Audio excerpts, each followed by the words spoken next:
Welcome to the discussion. My guest today is Brian Vereen, the Associate Director of Guidehouse Advanced Cyber Solutions. Cybersecurity is one of those topics that never ending. We can talk hours upon hours about cybersecurity. We've had the most recently, the SolarWinds breach, and more data is coming out from that. But today we're going to talk about something that maybe doesn't get enough attention. Maybe it's something that has been forgotten with all this excitement over, changing the way agencies approach cybersecurity, and that is network detection and response. But before we go down that path, Brian, let's just start with the current state of cybersecurity, post SolarWinds breach, other trends you're seeing. Give me a sense of what's out there, what's happening. What are some of the things you're hearing from your customers? Yeah, I think especially the SolarWinds breach kind of put cybersecurity back in focus, and I think a lot of agencies are starting to find out where they may have had gaps. When the SolarWinds breach came out, a lot of agencies were scrambling around trying to figure out, hey, am I affected? And if I was affected, where did these attackers go? Did they move laterally? How much am I affected? And from what I'm hearing from a lot of people, they kind of struggle to figure out what really happened. So it's really exposed some of the things that need fixing. And then in some cases, it's highlighted some things that actually went well.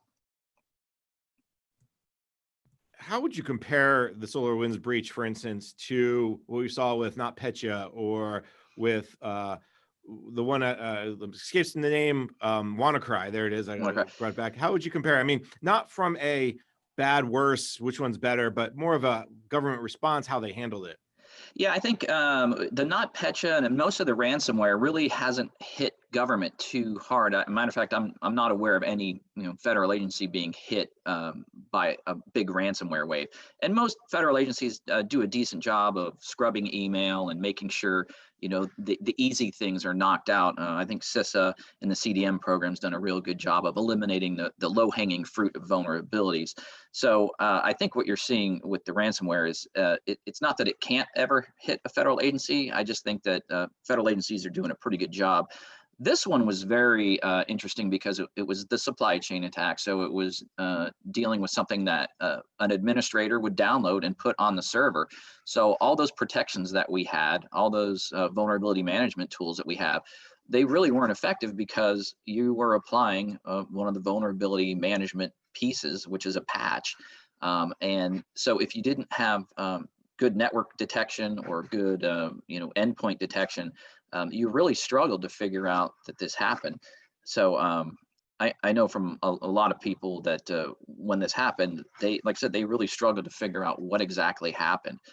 You didn't want to just turn the box off and start up a new one. Did these guys get in? What happened? Where did they go? And what else do I need to do? So yeah, it was a pretty complex and pretty difficult to detect attack at first. I know we've talked a lot about the supply chain in the past over the last 3, 4, 5 years. That's been a risk mitigation focus for a lot of government, but also a surface area that they haven't really addressed well yet. You and I could probably talk all day about CMMC, the Cybersecurity Maturity Model Certification, NIST 800-171. But we won't go down there quite yet. There's plenty of people who are talking about that. I want to go back to something you said about good network detection, good endpoint detection. If you didn't have that, it was difficult to figure out what happened. Why? Walk me through a little bit more about why agencies needed to have that to really be in front of, or at least not so far behind. Yeah, I think over the past 5 years, we've seen a big push to the cloud, and the architecture of networks has changed. It used to be you had this very strong perimeter. Anything that went in or out of the enterprise was going to travel through your firewall, your IDS, and some other anti-malware things. So you had a pretty good idea who was coming and who was going. Well, with the advent of cloud, we've started putting in place express routes, direct connects, direct pipes into the cloud.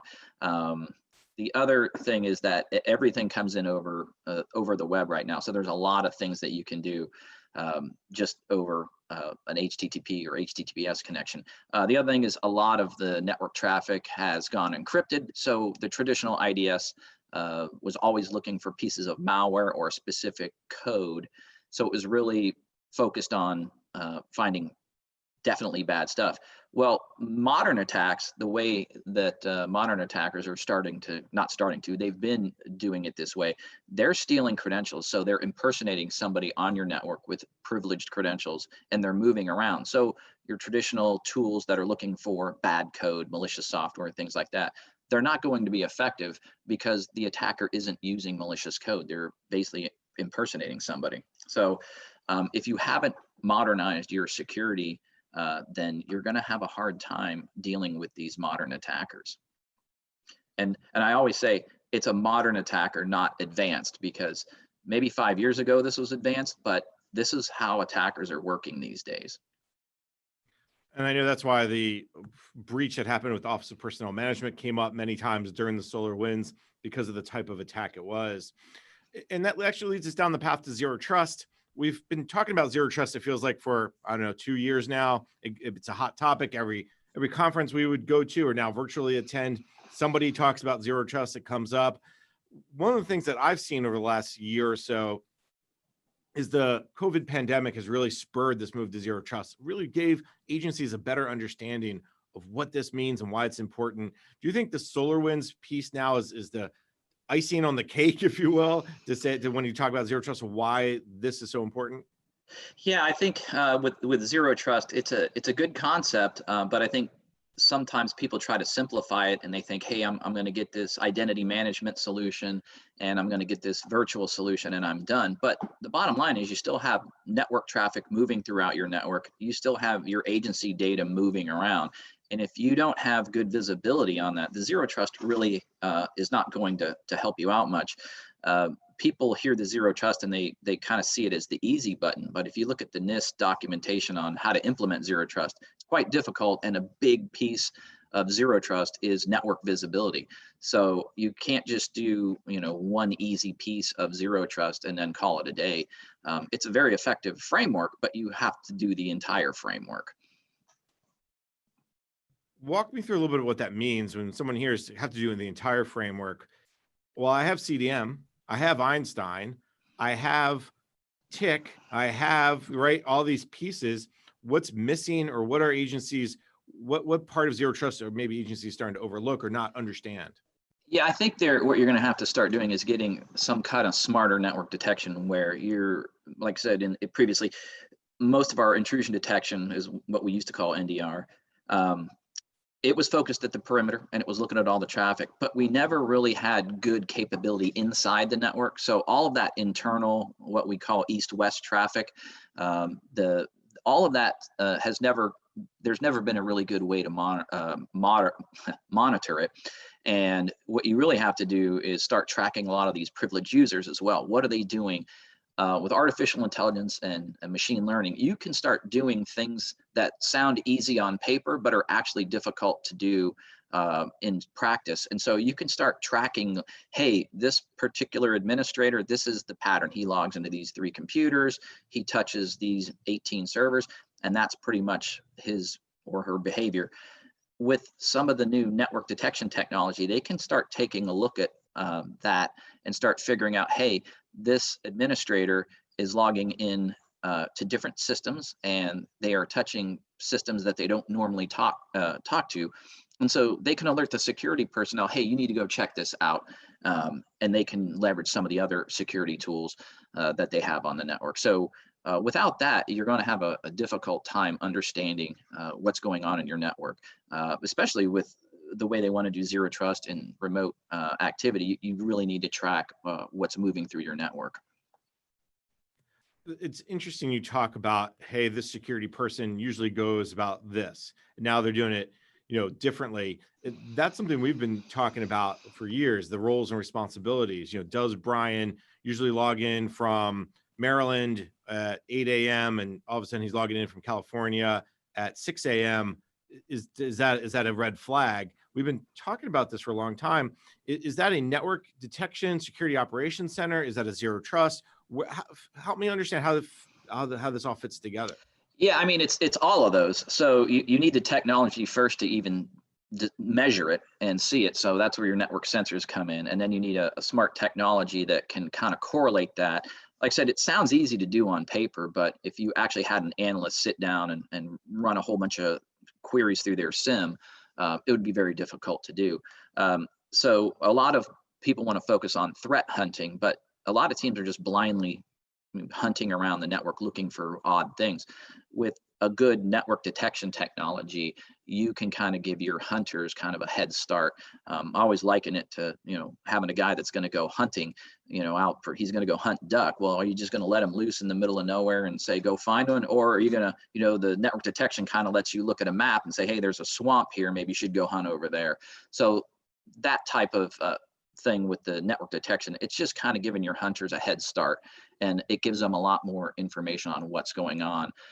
Plus, they can contact the operations teams and say, hey, this is the activity we're seeing, and there's a lot more, hey, this happened at this time, these are the packets that we have, and they can kind of give a more educated response to the operations teams. And so much of this is the little things. I mean, like the SolarWinds attack, just to go back there for a second, that was, you trusted the patch, you trusted where it was coming from. There's so much trust, but if all of a sudden there was the one piece of data that was like, uh-oh, that just doesn't seem right. If you have a haystack, right, the whole needle in the haystack, but if you have a amount of needles all put together and you're looking for that one needle, you need help. And I think that's where the AI, the ML can come in. That's where the data, and I know we'll get to that eventually. But before we do that, let me ask you, is this idea of understanding the map and knowing what you have, that's got to be a key first step to getting toward this better approach to network detection and response is okay, what do I have and where is it? And then who's touching it? Those are probably 3 data points.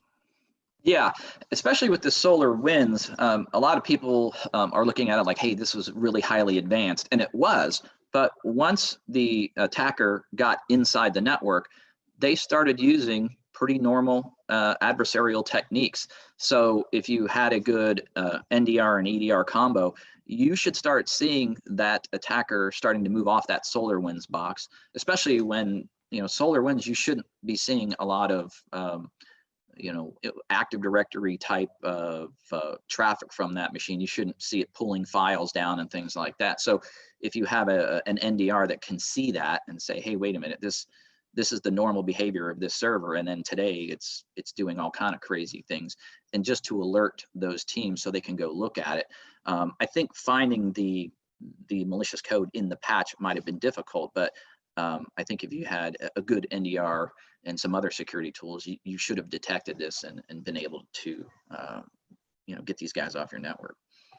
I think that's a key piece. It's maturity level. NIST talks a lot about the maturity level. I think Vector also has adopted parts of the maturity level of understanding, okay, are we behind? Are we trying to get in front of it, or are we actually in front of it? It sounds like with the NDR, the way you described it, the agencies or any organization could have almost gotten in front of it, if not been, really limited the risk and attack surface that the SolarWinds attackers had access to. Yeah, and like I said, once they got in, they used pretty regular adversarial techniques that we've seen. So, like I said, it was a sophisticated attack, but it wasn't something that was beyond a good team's capability to detect and eradicate. So you really, that's why teams and security and at agencies, they really need to start looking at, hey, what's our inventory? When was the last time we updated our technology? If you haven't updated your technology in the last 3 years, it's probably time to start looking at that.